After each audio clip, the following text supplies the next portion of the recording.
গোলাম মাওলা রনি, আপনার কাছে আসি। প্রধানমন্ত্রী একটি মন্তব্য করেছেন। তিনি বলেছেন বিভ্রান্তকারীরা ফ্যাসিবাদের দস্যুদের সঙ্গে মিটিং করছে।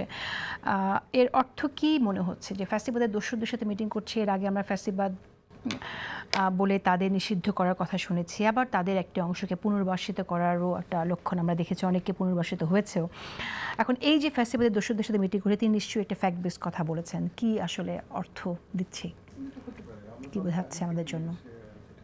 জামাতের সাথে নায়ক বলছি, ছাত্রলীগের যদি আসে নির্দেশ তারা নিবে, এটা তো ওপেন, এটা তো গোপন কিছু না।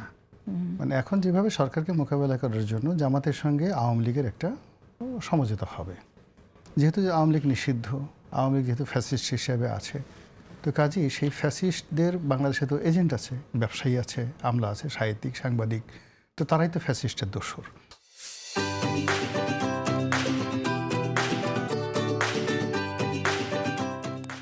এখন তাদের সঙ্গে জামাতের একটা দহরম মহরম সম্পর্ক হতে পারে, এনসিপির একটা দহরম মহরম সম্পর্ক হতে পারে। আর প্রধানমন্ত্রী তো কেবলমাত্র একটা দলের প্রধান নন, এখন তিনি রাষ্ট্রের সরকার প্রধান। তো সেই অর্থে রাষ্ট্রের যতগুলো গোয়েন্দা সংস্থা আছে, আপনি যেটা বলছিলেন, তার কোনো বক্তব্যই আসলে শুধুমাত্র বক্তব্য না, এটার সঙ্গে ফ্যাক্ট থাকে, ফিগার থাকে এবং ডকুমেন্ট থাকে।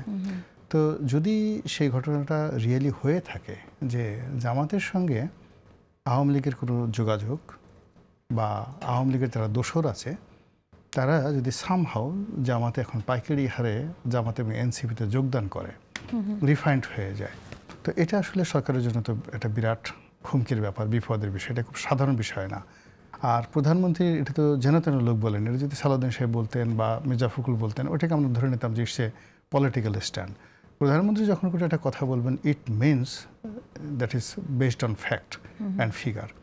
তো সেই অর্থে যদি জামাতের সঙ্গে, এনসিপির সঙ্গে, ছাত্রলীগের, যুবলীগের, আওয়ামী লীগের, জাতীয় পার্টির, এবং আমরা দেখলাম জাতীয় পার্টি থেকে অনেকে জয়েনও করেছেন, এই জিনিসগুলো যদি সংযোগ হয়ে থাকে, তাহলে আপনি রাজপথের যে আজকের যে দৃশ্য, এই দৃশ্য আপনি দেখবেন না। আপনি সামনে যে এমনকি বিএনপির যে একজন খুব ঢাকা শহরের খুব ইফেক্টিভ লিডার, যে পুরনো ঢাকার একজন নেতা, তাকে বিএনপি থেকে বহিষ্কার করা হয়েছিল স্বতন্ত্র ইলেকশন করার কারণে, সে এনসিপি, হ্যাঁ, সে জয়েন করলো। পুরনো ঢাকাটা একটা ব্যতিক্রম জায়গা, এখানে বাইরের লোক গিয়ে কিন্তু সেখানে রাজনীতি করতে পারে না। এবং ঢাকার দক্ষিণ সিটি কর্পোরেশনে যারাই জিতবে তাদেরকে পুরনো ঢাকার ভোট লাগবে। তো সেই ক্ষেত্রে ইসাক সর্দার যে এনসিপিতে যোগদান করেছে, এটা এই মুহূর্তে সরকারের জন্য একটা ভালো সংবাদ নয়।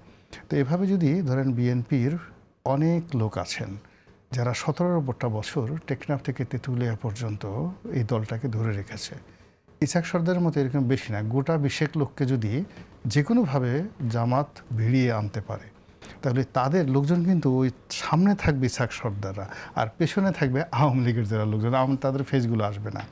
এক্ষেত্রে সরকারকে বিপদে ফেলা, তাদেরকে চাপের মধ্যে রাখা, এটা জামাতের জন্য 1-2 বিষয়। This is one.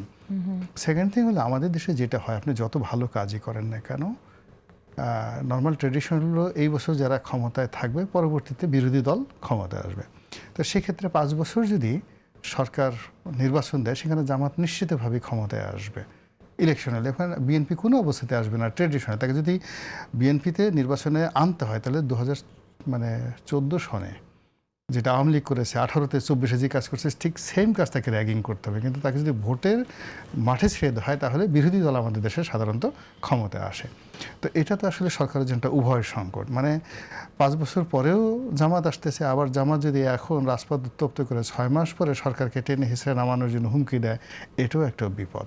তো এই বিপদ থেকে যদি সরকারকে বাঁচতে হয়, উদ্ধার করতে হয়, তাকে ব্যাপকভাবে তার প্রত্যেকটা কাজের সঙ্গে জনসম্পৃক্ততা খুব বেশি লাগবে। প্রধানমন্ত্রী যিনি আছেন, তাকে দেখলে জনগণের ভিতরে একটা সম্ভ্রম পয়দা হবে, তাকে দেখলে জনগণের মায়া লাগবে। তারপরে তিনি যে কেবলই মাত্র জনগণের জন্য কাজ করছেন, জনগণের সঙ্গে তার যে সম্পৃক্ততা, এটার মধ্যে কোনো ভাইয়া মিডিয়া থাকতে পারবে না। এবং এইরকম একটা পরিস্থিতিতে কেবলমাত্র জনগণ, সাধারণ ভোটার, মানে সে কি আওয়ামী লীগ করে, জামাত করে, ডাজ নট ম্যাটার, এনি সাধারণ মানুষ, মানে তার কাছে তিনি যদি একজন সার্বজনীন প্রধানমন্ত্রী হয়ে যান, জনপ্রিয় প্রধানমন্ত্রী হয়ে যান, তাহলে আমি মনে করি যে চলমান যে সংকটগুলো, এগুলো তিনি মোকাবেলা করতে পারবেন। আদারওয়াইজ এগুলো তাকে তাকে ভোগাবে, যথেষ্ট ভোগাবে।